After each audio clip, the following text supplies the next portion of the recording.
Hey guys, it's Miss Henderson here. So I want to go through IXL expectations, and then I'm also going to do a little demonstration of how to do FF.11 and FF.13.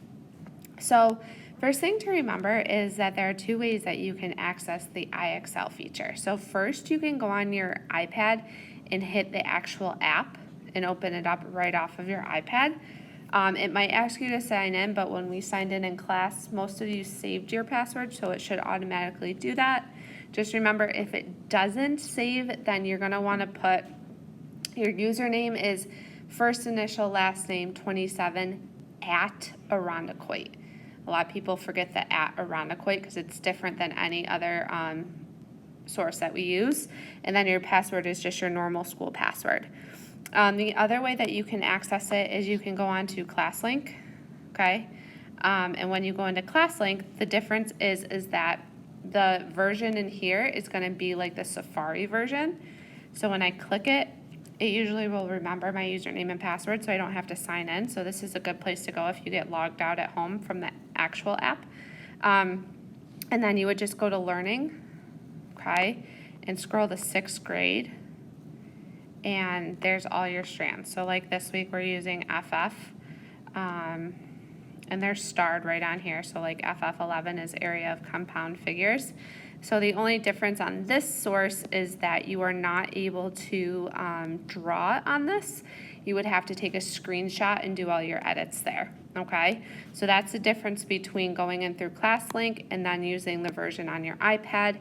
I will say a lot of times at home, the version on your iPad does not always work. Sometimes the loading gets really finicky, or it just isn't like as user-friendly. So when that happens, go in through ClassLink and just take screenshots of your problems. So this week we're working in IXL. FF, we're doing geometry again. So if I scroll down, now you guys will have that star, which will bring you right to the strands, which is really nice. I have to scroll. So here I am. So the first strand that we have is FF.11, area of compound figures. So what you're going to be wanting to do for this is think about how can you break the figure up into figures that you are able to find the area of. Now, I personally always take screenshots just because the writing tool on the screenshot is a lot easier than the writing tool on the app.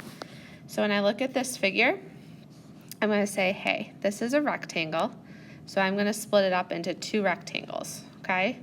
So you'll notice I have this rectangle that's outlined in yellow, and then I'll outline the smaller one in green. So you'll notice the green rectangle has a length and a width of 4 and 7. So to find that area, I would do length times width, 4 times 7, which gives me 28. And then to find the area of the red rectangle, be very careful. This 30 right here is not just talking about the red line, but the green line as well, okay? And we're not focused on that whole thing. We just want from here to here. So what you could do is, knowing that this is 7, to find what the red piece is, you could do 30 minus 7, which is going to give you 23, okay? To find that side, or you'll notice over here you have the side 23, okay? Same thing about here. This 14 is just representing this line. It's not representing the full width because you have this 4 up here. So if you added 14 plus 4, you would get 18, and you'll notice that that's the opposite side down at the bottom. So this blue rectangle that I've outlined in red is a 23 by 18. So when I find the area of that figure, and if you need to use your calculator, you can definitely use your calculator to check your work, is 414. Now because these two areas, all right, this isn't a subtraction problem, we have two separate areas that we're putting together, we're going to add them. So to find the final answer, you do 414 plus 28,